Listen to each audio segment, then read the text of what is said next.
You're listening to the Cricket Podcast.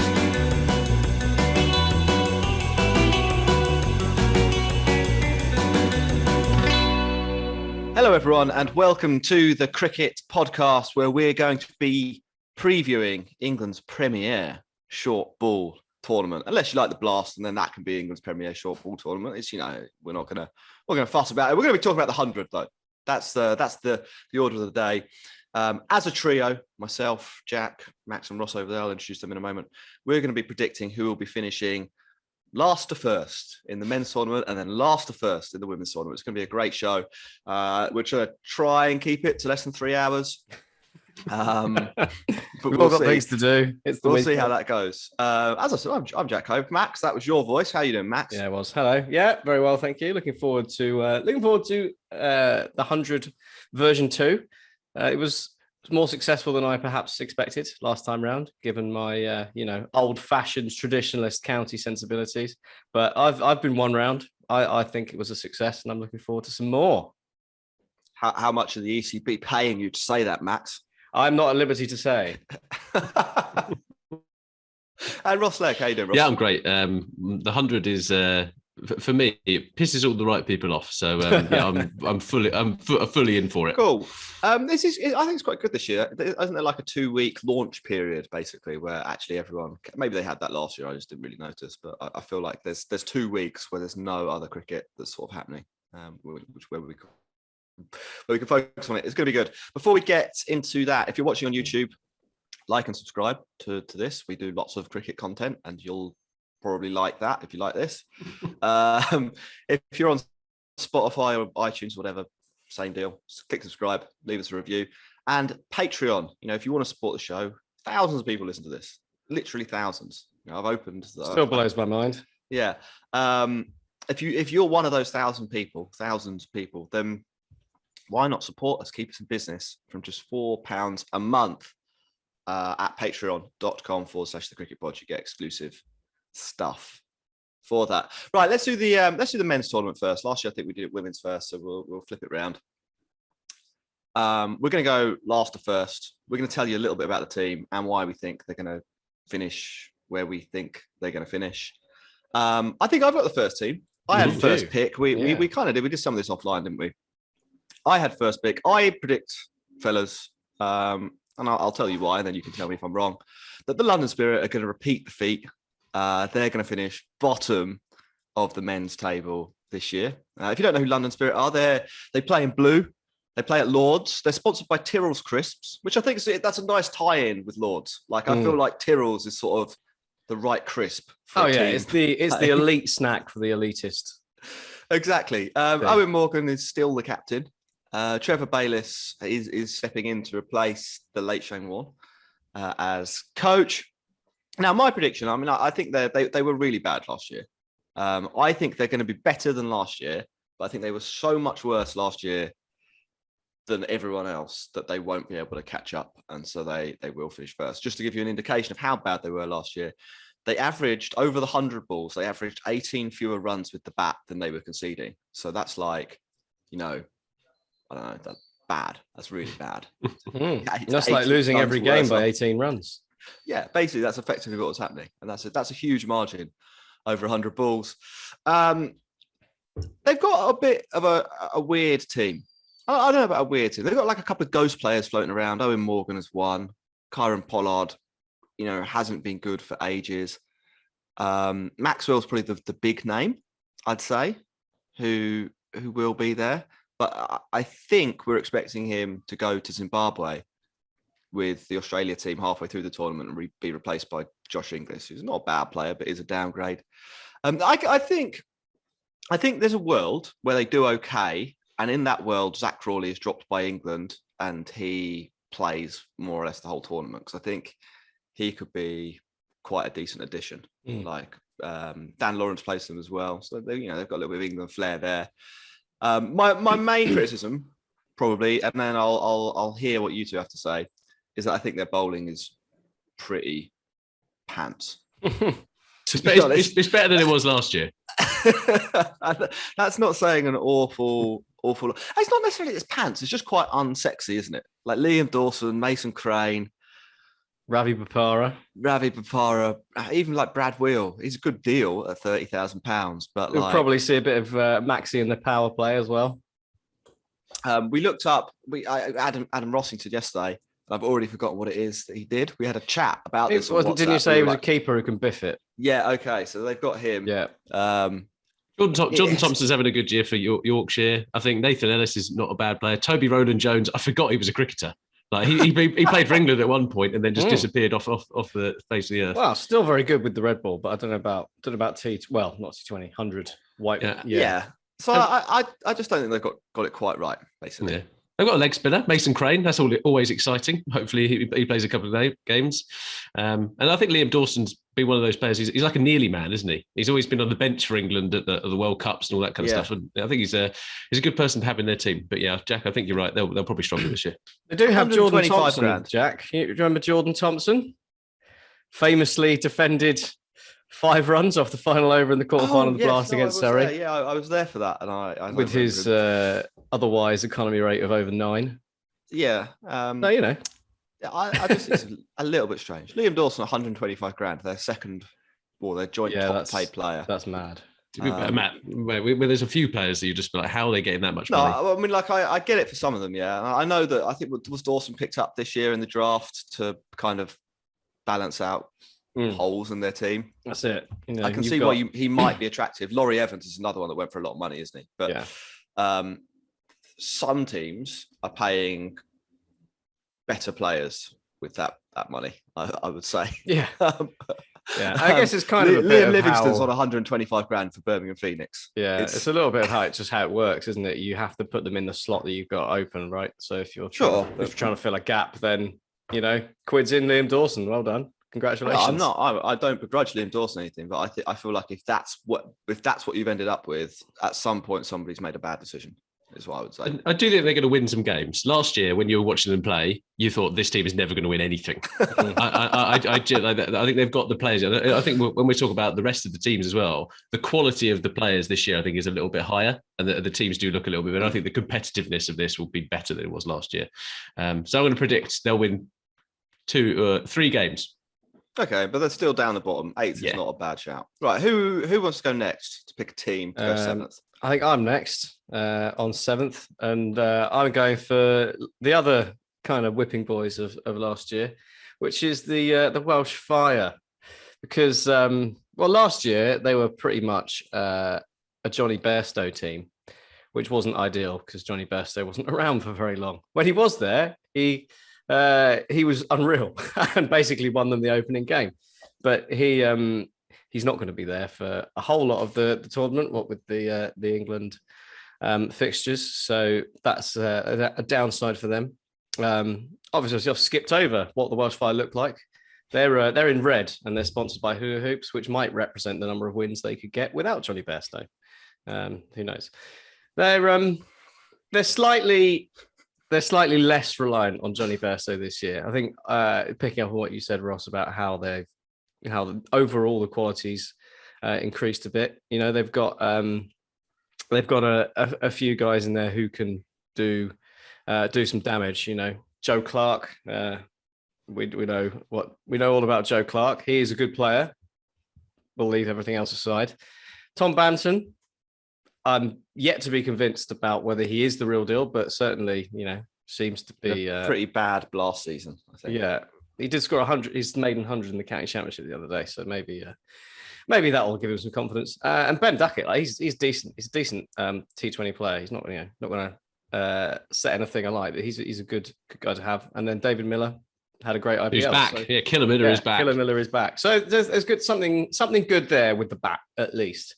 But they are quite young. They're a very young side. You've got David Miller and David Payne are sort of dragging up the average age to a slightly more respectable level. You've got a lot of young guys in there. Obviously, already mentioned Tom Banton. You've got, the 2 of their overseas guys. They've got Naseem Shah and Noor Ahmed. And Noor Ahmed's the wild card. I don't know if he'll play much, but you've got a 19-year-old and a 17-year-old in your overseas slots. So and then George Scrimshaw, a young up and coming Derbyshire lad. So a real contingent of youth there, which may work for them, may not. We'll see. But really, for me, it's a bit like London Spirit. It's the bowling that I'm concerned about. They've got Adam Zampa for. I don't know whether he'll be there for the whole thing or not. I don't know what. It depends whether he goes to Zimbabwe. Yeah. He might be. It's so that's up in the air. But aside from him, I'm not really overly convinced by that bowling attack. You've got, like I said, David Payne's been all right for Gloucestershire. David Payne's like a bit of general. Jake Ball, I do not rate in T20 at all. I remember when he played for England, he just got hammered everywhere. I'm not a buyer. Not a buyer of Jake Ball.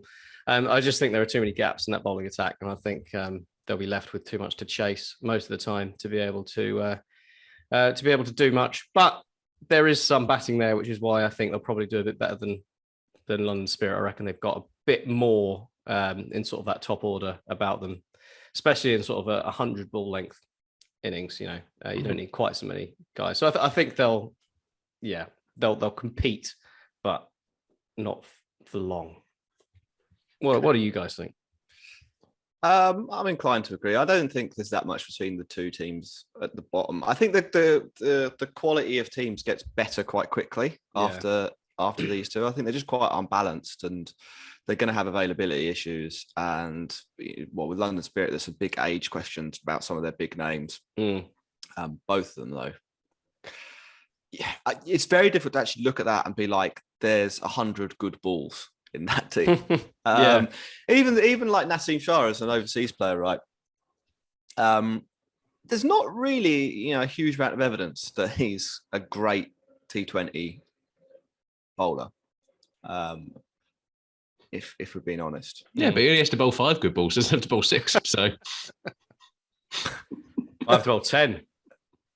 So yeah, I don't know. I'm not sure. And I expect as well Nassim Shah will go off to the actually, no, he isn't even in Pakistan's white ball team, is he? So he won't actually go to the Asia Cup, unless he's good, and then he might go to the Asia Cup. So it's kind of a double-edged sword there, isn't it? They're either left with a player who's quite good enough, or he's going to be good, and they'll be like, well, we'll take him to the Asia Cup then. So it's tricky. Last year they had Qais Ahmed, the Afghan leg spinner, and he played really well. So it'd be interesting to see whether Zampa steps up there. But I don't think they're great.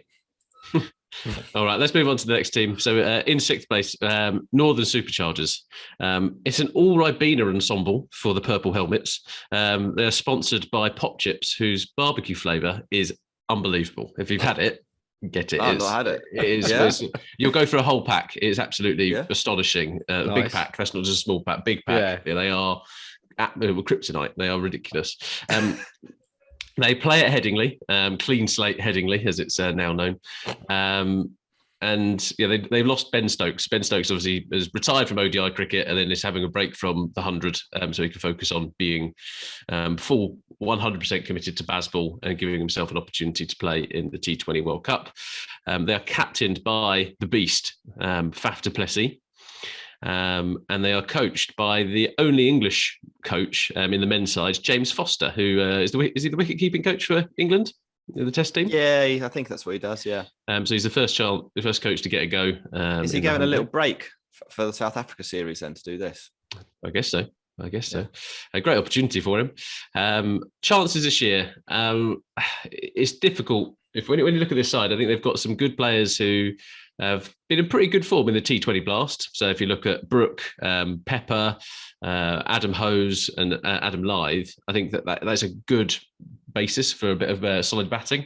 Whether that continues is pretty much where their hopes lie. If you kind of look through this side, it's quite an old team, should have decent enough availability.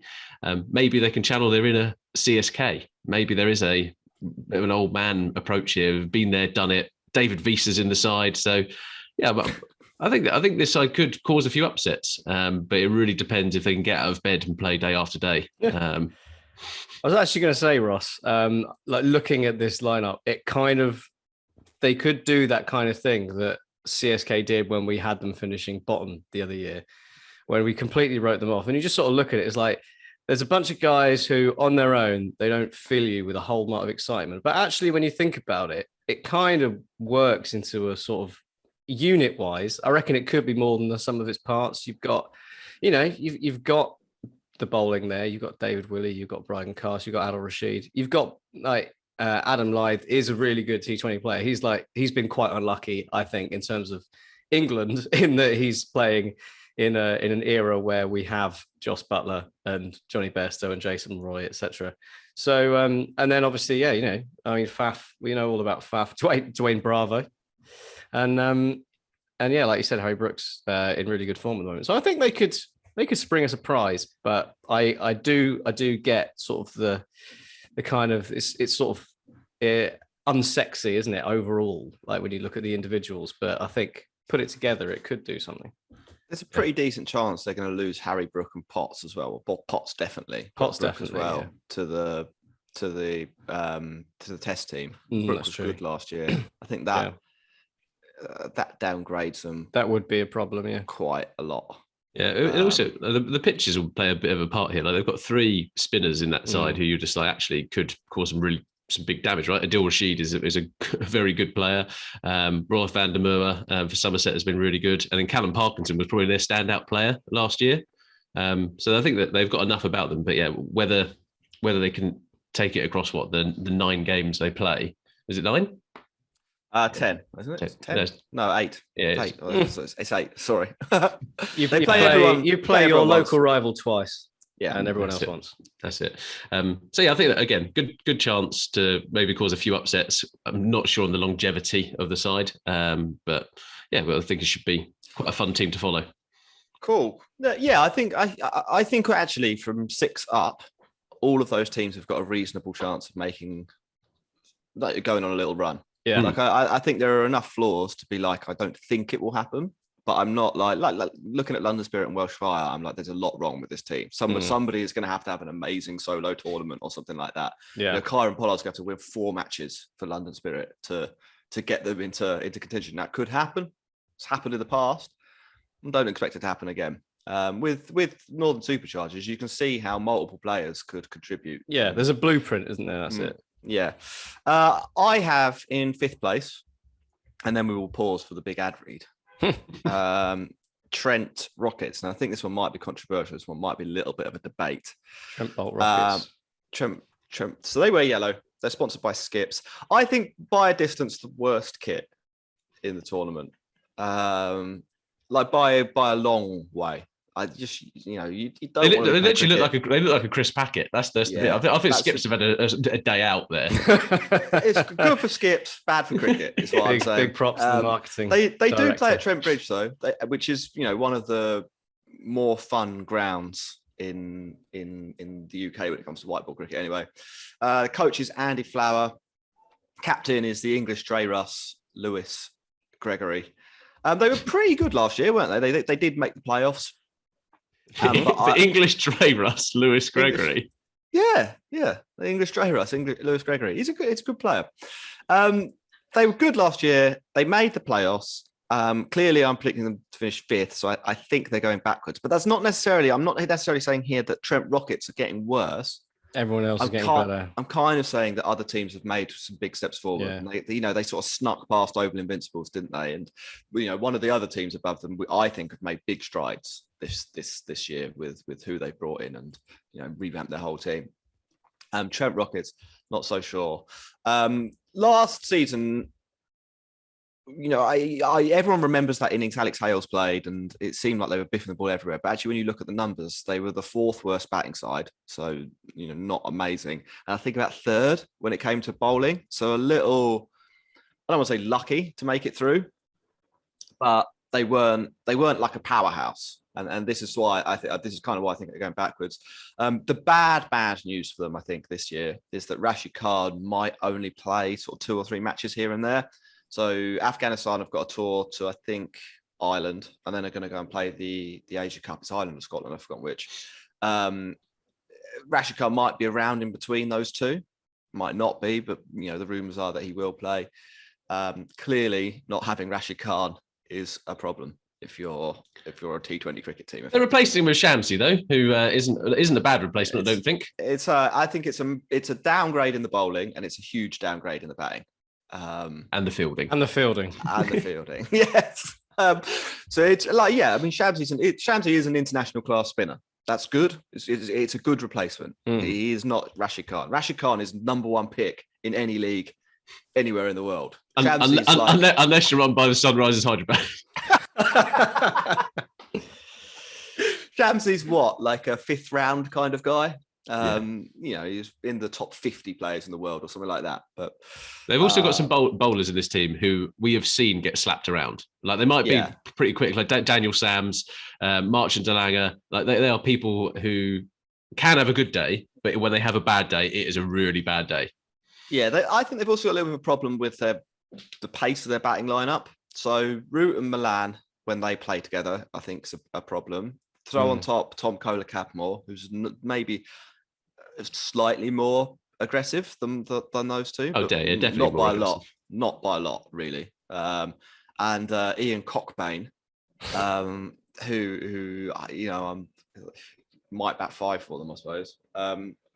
It's not a particularly awe-inspiring batting lineup. Alex Hales is good. He had a great year. He had a very explosive blast, striking at 190 and with a 10-ball strike rate of 190, which is ideal for nice. El Hundredero. Yeah. So there's a bit of there's a lot of name players, but I don't think there's a lot of power in this batting lineup. It's like Lewis Gregory, the English Stray Russ, who does have some pop. If Alex Hales has a really good 100, and I'm going to do it, does he put pressure on Jason Roy in the T20 World Cup side? Is there any route? Gone ahead of him. I think we're past Alex Hales now. Yeah. I want to go back 5 years. I want to still have the conversation. I think we can move on. I think Salt's gone past him. What I'd say, I mean, again, a little bit like Northern Superchargers. You look at their sort of English pros that they've got in the team. All of them are kind of decent. So I've talked about Lewis Gregory a couple of times there. Samit Patel, decent player. Sam Cook, decent player. There's maybe questions around whether they're ideal 100 players, but I don't think they're bad cricketers. I think they can do things. Yeah, they do have the world's best podcast guest, don't they? They do. Fletcher. Yeah, one of the finest interviewees. Yeah. So I don't know. I think fifth with a chance is what I would say. Cool. Ready for ads? ready for ads. Let's do it. Cool. Right. As with our last couple of shows, support for the Cricket Podcast is brought to you by Manscaped, who are best in men's below the waist grooming. Manscaped offer precision engineered tools for your family jewels. There you go. That's a good rhyme. Manscaped recently launched the ultimate men's hygiene bundle, the Performance Package, which I have here, and I'm shaking it so the people at home can hear. Join over 5 million men worldwide who trust Manscaped with this exclusive offer for you: 20% off and free worldwide shipping with the code CRICKETPOD, CRICKETPOD at manscaped.com. You can in the show notes we've put a link and you can just click Cricket Pod. Max, you were telling me about your Manscaper, your lawnmower 4.0 on yesterday morning's podcast. I was. How are you getting on with it? Well, I've actually got some me time booked in tomorrow to try it out. So I'll give you a proper in-depth review next time. But so far, the whole package, I'm impressed by everything that's on offer. Not just the lawnmower, but you've got a number of goodies to go along with it. There is the weed whacker, which is one of those. And also the other thing is, it's been a very hot summer, hasn't it, in the UK? So what comes with hot summers? Well, sweat, and what you also get is some delightful ingredients to combat poor hygiene in your manly areas. So crack on, get involved, 20% off. Yeah, I think. I never thought about ball deodorant before, I'll be honest. Tried it. I'm a convert. Yeah. Tried it. I'm a convert. It's like modern day talking, isn't it? That's what it is. Yeah. Put the powder away. It is. Get the crop preserver out. Get 20% off and free shipping with the code CRICKETPOD. Okay. So know the CRICKETPOD at manscaped.com. That's 20% off with free shipping at manscaped.com using the code CricketPod. Unlock your confidence and always use the right tools for the job with Manscaped. Right, we're into the top 4 for our 100 aero predictions. This is the business end of the prediction section. Yep. Where are people going to finish? Who would like to venture a guess for 4th place?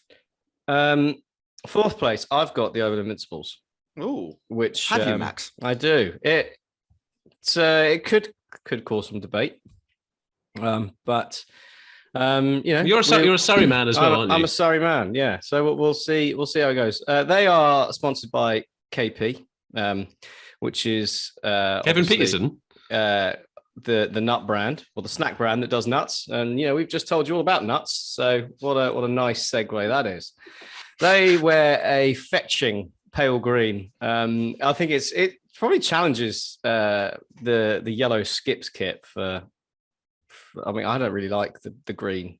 Some people do. Some people think it's really nice, but I'm not a huge fan. Captain by aqua than green. Yeah, sort of. Yeah, it's a weird one. It's not a primary or secondary color, so yeah, it's very confusing. Captained by Sam Billings and coached by Tom Moody. So that'll be why they don't have Rashid Khan in the side, I suppose. They are, as a starting point, pretty much the core of Surrey. So it's not a bad place to be. We'll ignore Rory Burns. He is there, but we don't need to worry about Rory Burns. He's literally said that he's going to be playing in the Royal London One Day Cup instead of carrying drinks for these guys. Exactly. You've got... he's just going to take his central contract and just be like... Oh, it's 100% the right move. Do not blame him at all. You've got Sam Curran, Jason Roy, let's forget about his current form. Sunil Narayan, who was with Surrey for the Blast and needs no introduction. Will Jacks, one of the up-and-coming stars, one of the 2 young Wills, who's doing good things. And Reece Topley, who's been so impressive for England lately. So, I mean, as a core, and a core that will probably hang around in terms of the tournament, it's a pretty good start. You then add to that a few other guys who are pretty well known on the county circuit. Danny Briggs, Jack Leading, and Pat Brown, who's come in to replace Gus Atkinson, which is a definite upgrade as a sort of T20 specialist and with one of the great slower balls in white ball cricket. So that's pretty good. You got the young pace and Matt Milnes, who's just signed for Yorkshire, and Riley Russo destroyed England the other day. So, I mean... He literally has had the best T20 blast pretty much of all time. Yeah. He's sickeningly good right now. So you got a guy coming out of that in top form. So, I mean, you look at all of that and you're thinking, well, pretty good side. The sticking point for me is probably that they've got half of Tom Curran in a 100k salary slot, which isn't ideal. Only going to bat? Towards the end of the Blast, he was playing as a batter, which seemed because his bowling was so bad. But he can't bowl at the moment because he's coming back off a stress fracture in his back, like every other England bowler since time immemorial. So we'll see whether he actually is able to. He's a bit further down his recovery now, so we'll see. But yeah, it's a bit of a pain, that one.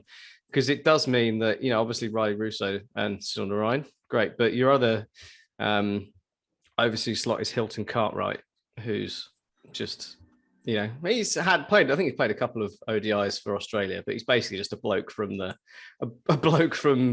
Farmers T20 League. It is weird. There's no other way of putting that. It's weird. I don't think he'll play either because the overseas wild card is former chucker turned not chucker Mohammad Hasnain, the young Pakistani quick. Who have you seen his remodeled action? I haven't. What's it? Is it not good? remodeled? No, not remodeled. Okay, well that's great. So he's still going to be able to ping down 96 mile an hours. I think he is it the fastest ball ever bowled in the CPL. He has at 90, 96, 97 miles an hour. So if he's allowed to come in and chuck it, then Pakistan baseball pitcher Hasnain, then it could be a lot of fun. Yeah. So I do think, Max, the combination of Sunil Narayan and Danny Briggs, they have the best defensive spin bowling you can possibly ask for, really, I think, in those two, don't you? Yeah. What is it? Danny Briggs is the all-time T20 wicket taker, and Sunil Narine has got the lowest boundary percentage and the highest dot ball percentage for any spinner in the world. It's a brilliant combination, that. And playing at the Oval, which is spin works there in T20s, and the 100 obviously will be the same. And quite a lot of cricket has been played there, so there might be a couple of used pitches by the end of it. But towards the end of the blast, there were definitely some used pitches that were pretty tough to score on. You had Will Jacks opening the bowling 4 overs through. So I like this team. Jack Leaning could bowl some dodgy off spin as well. So you could actually have if you then played Nathan Souter, you could just have spin all day if you wanted. I like this. I actually like this team, Max. I think it's quite exciting. The more I go through it, actually, the more I like it. But I just think they might. I've got a couple of problems with it. They might be a batter light for me. That's where I've got a couple of problems with it. I think shoot me. The shorter you make the game, the less useful off spin is. I think they're a little bit reliant on that, and that's a fact. Like this, T10 off spin is the worst type of bowling. Yeah. Now the 100 isn't T10, but it also isn't T20. Isn't T20. So I would expect high quality analysis for the cricket podcast. I would expect Will Jacks to not very regularly be bowling 20 balls. I'm not sure about much at all. If you've got Danny Briggs and Sunil Narine, you don't really need to bowl Will Jacks. I think Danny Briggs probably will be targeted. I'm not saying he's a bad bowler, but he'd be somebody that over 100 balls, I think, his 20 have got to go, even if it costs us a wicket. The other thing, Reece Topley, better than I thought he was at the beginning of the summer. Still not convinced he's an amazing death bowler, and he is literally the death bowling unit. There's nobody else. No, it depends if Sam Curran plays, isn't it? Oh, is Sam Curran your death bowler? I'm not saying it's the right thing to do, but Tom Curran would be the death bowler, rightly or wrongly. That's a huge problem. I think there's enough good points there, and things like Sunil Narine, players like Sunil Narine will give you a little bit of a cushion to have a bad death. What about Sunil Narine as a death bowler? Maybe, I don't know if you'll get him to do it, but I think there are a few little questions there. I think they're a good team though. I think they could definitely win it. I like them. I like them a lot. Should we move on to the next one? Yep. Three. Well, this is I think this is quite close between Oval and the next pick. I have Manchester Originales. They are pretty stacked. I think these top 3 actually we're almost putting them all joint first. Yeah. It's kind of the way. Do you mean I'm the top 4? Or from now on? From now on, I think Oval just below these 3. I reckon all of these probably you could say actually the joint favourites in our eyes. I see what you mean. So they wear black. They're sponsored by McCoy's. Play at Old Trafford. I actually think it might be the best kit. Yeah, I was going to say I would own that kit. Yeah, I think it's good. It's a combination of Katic and but I was going to call him Mike Katic then. I don't know where that came from. Simon Katic. Yeah, I know. Getting mixed up with Hussey. Might have been Hussey. Yeah, Mike Katic and and Simon Hussey and David Butler. And Josh Butler will be captain. And they were a bit middling last year, and I think a few people thought that they were a bit lucky to finish not lower than they did. But I think they are one of the teams that have like massively upped what they're bringing to the tournament. Not least here because Josh Butler is going to play all 8 to 10 games, depending on how far they get. Last year he was in the test team. Josh Butler might be the best player in the tournament. Might be the best batter in the tournament, let's say. Backing him up is maybe the best player in short form white ball cricket, Andre Russell, who should, I think the CPL starts, doesn't it, right at the end of August, so wouldn't in theory be there for the playoffs, which is a shame, but he would play the first, I think, 7 matches. Which is enough to get you to the playoffs for sure. 7 out of 8 matches of Dre Russ plus Butler, plus Wanindu Hasaranga until the Asia Cup, plus Parkinson, who was probably the best bowler last year, plus backup in the form of Jamie Overton, Laurie Evans, Phil Salt, and England's newest addition, Gleeson. It looks decent. I think a few people have raised the issue that they might not have the world's best pace attack. Arguably, that's fair. I think they could have got someone better than Ashton Turner and Sean Abbott from the overseas pool to back that up. Sean Abbott not bad, yeah, but maybe there were better options out there. Effectively, what I'm saying, fellas, is they've made big upgrades pretty much everywhere through their team. It's like if you turned up trying to bowl to this lineup, you're going to be pretty intimidated from the outset. I think.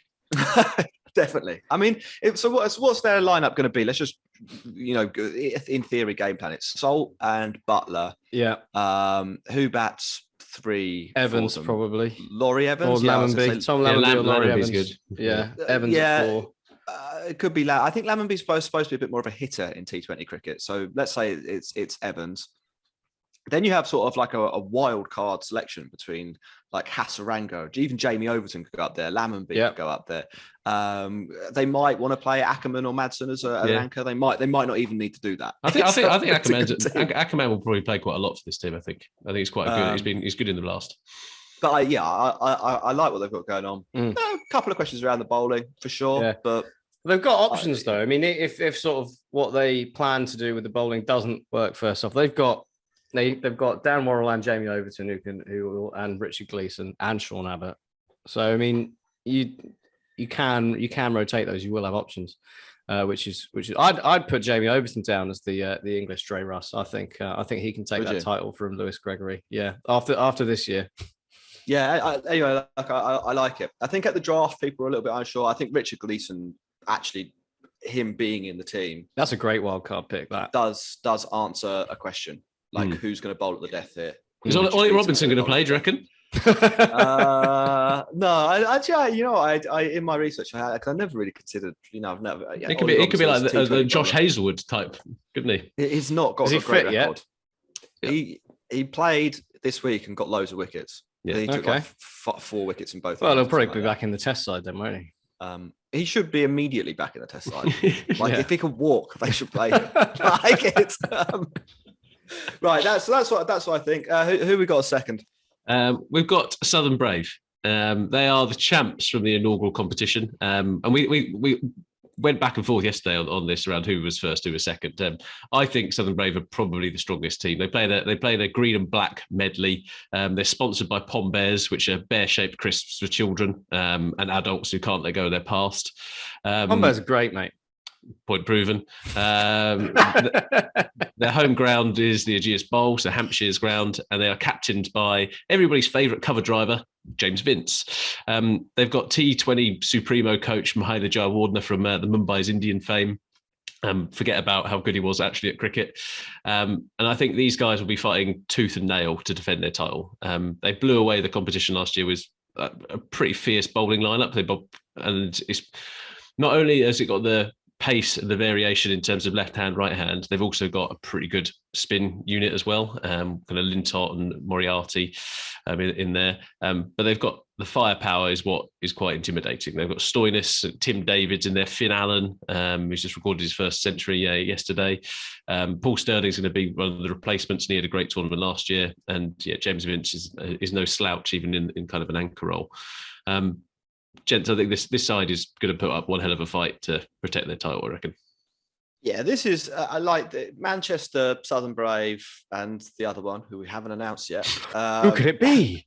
These are teams that I think could compete in the IPL, basically. Like, arguably, the bowling isn't quite IPL standard. We saw Mills get hit about in the IPL, but I think he'll be more than good enough here. George Garton as well, pretty decent, isn't he? Well, the Jordan Renaissance as well. Yeah, we got to the spinners. They got 4 pacers who bowl between 88 miles an hour and 90 miles an hour pretty consistently. In Mills, Jordan, Garton, and Craig Overton. That's pretty intimidating. Yeah, and then what with the ball, Lintott as a spinner, Rehan Ahmed. Rehan Ahmed, yeah, I reckon he'll probably start ahead of Moriarty. I wonder actually whether this is a pick for the future. We'll see. But heard really good things about him. Obviously got Joe Root, and was it Joe Root and Ben Stokes? He got out when he was 11 or something. It could be. I don't know. I mean, if he was if like you've got a invited to story. bowl on the outfield at Lords or something, and came down and bowled Joe Root when he was 11. Oh, nice. Yeah, they've also I haven't even mentioned Quinton de Kock in the side. No, you didn't. Yeah, Um, and the Stoin, um, the Stoin. Yeah, the Stoin is going to be around for a little while, but he will be replaced by Paul Sterling by the looks of things when he That's goes not off. bad. Which is That's not even fine. a bad replacement. you don't need Stoinis' bowling when you've got Jordan Mills and Garton. So I probably would have Paul Sterling in my side over Marcus Stoinis. I think I in this probably lineup. would as well. Actually, I don't know about that. I mean, I Sterling think and de Kock up the top of the order. That's but I think that they'll play Soinus as an opener here. you reckon? That would and that will be fun, Yeah. right? That will be fun. But again, I think this team is absolutely solid. I'm really looking forward to seeing them play. Actually, that's a proper. It's a proper team, isn't it? It's a good short side, form team, and that's without Jofra Archer. It is. Who had the winning team then? So that was me. So we have down, because we have to, really, don't we? We have to have Dan Weston's boys down as the top dogs. Jack Leach is great. Because Jack Leach is great. It would be rude of us not to. Birmingham Phoenix in their delightful orange, sponsored by Butterkist, and that's fitting because you'll want popcorn when you watch these guys. Because it's going to be fireworks, as you would expect with a side put together by Dan Weston. It is full of guys who score quickly and full of boundary potential. It's I think the correct term is twat it, Max. Yeah, they twat it, don't they? I mean, what do we got? We've got young upstarts in Will Smead and Chris Benjamin. Will Smead averages 30 at 143. Chris Benjamin averages 41 at 157 in T20s. That's quite good. Yeah, I'll have that. I'll have that in my side. And then you've got the add on to that, you've got Livy and you've got Moeen. We know all about what they can do. And they're set up, aren't they, for 100 ball cricket? Let's be honest. You want them coming in at sort of the latter third of your T20 innings, which is basically half of the 100, which is going to be great. Imran Tahir, 100 specialist. Hat-trick last year. Yep, hat-trick last year. So they've got huge potential to post some pretty big totals. I think perhaps where I would be a little bearish could be with the pace bowling, because obviously injuries to Adam Milne. He's got an Achilles injury, which is not ideal. Dan Weston, big fan of Adam Milne. Is he out of the tournament? Because I've not really been able to find this. I know he's I'm not sure. New Zealand's tour. Yeah. You can find that out. That's all I can find out. Yeah. So I guess we will see about that one. But obviously it's not ideal. So that's going to put a bit of pressure on the younger guys like Tom Hellman and Henry Brooks with the ball. But you've got the experience of Benny Howell and Kane Richardson. Kane Richardson's not a bad replacement to come in either. So I think overall, there's a lot of reasons to be excited about this side, but you just know that they're going to play it in, well, what we would say is the right way, right? They're going to go for it. They're going to try and pepper the boundaries. They're going to try and put up some pretty hefty scores. And I dare say there may be the odd occasion where it all falls flat, but we could be also in for a real treat with the bat. I think we've got slightly Dan Weston tinted glasses on. I think so. It happened with the Punjab Kings as well. But I mean, they're fun. They are fun. They also have the lucky charm of Matthew Wade. Let's not forget that. Yeah, world champion, IPL champion, 100 champion. They Jack, were. Yeah, I was going to say that they were by quite a long way the best team last year. I didn't win it by quite a long. Sorry, maybe not the best team, but they in terms of run differential, they won the group, didn't they? But they scored more. When we were talking about London Spirit being 18 runs worse, Birmingham Phoenix from the other side of that, 7 or 8 runs better per game, which is quite a big margin. Even if you say their pace bowling is going to get worse, I'd still expect them to have a pretty good chance of winning this. And because we don't really expect availability to be too much of an issue. And this sort of explains when Matt Wade picked up, people were like, what's going on with Matt Wade? But Matt Wade's probably not going to go to Zimbabwe with the Australia team. So they will have, and Matt Wade isn't bad. He isn't bad. He feels their need for a left-handed top order batter. They're going to have a pretty strong top order. They're going to have a pretty decent middle overs bowling unit with Howell and Imran Tahir. And I think they'll probably find a way around that. And that's without mentioning, as you said, Max, some of the hitters that might not immediately jump off the page. But Will Smead, for example, I'd expect him to be playing in more franchise tournaments within the next 2 big years. time. Like, he's not far away from being somebody who breaks through. So yeah, I think they're good. Maybe Southern Brave are better, having done them one by one. But yeah, that's like we said, the top three they could go anyway, couldn't they? But I think what we have covered is that all of it is a step up in quality, which I think we kind of expected after kind of the second iteration of it. And we've got London Spirit 8th, Welsh Fire 7th, Northern Superchargers 6th, Trent Rockets 5th, Oval Invisibles 4th, Manchester Originals 3rd, Southern Brave 2nd, Birmingham Phoenix 1st. I think it's going to be a much better spectacle than last year, and last year was still good. Yeah. So yeah, I'm going. I think are we all going to the session on Thursday? To a game on Thursday? I can't. It's my mum's 60th birthday. Oh so, yeah. I'll leave that to you guys. Right, folks. We're going to take a short break, and then we'll come back and do the same thing on the women's side of the tournament. You're listening to the Cricket Podcast.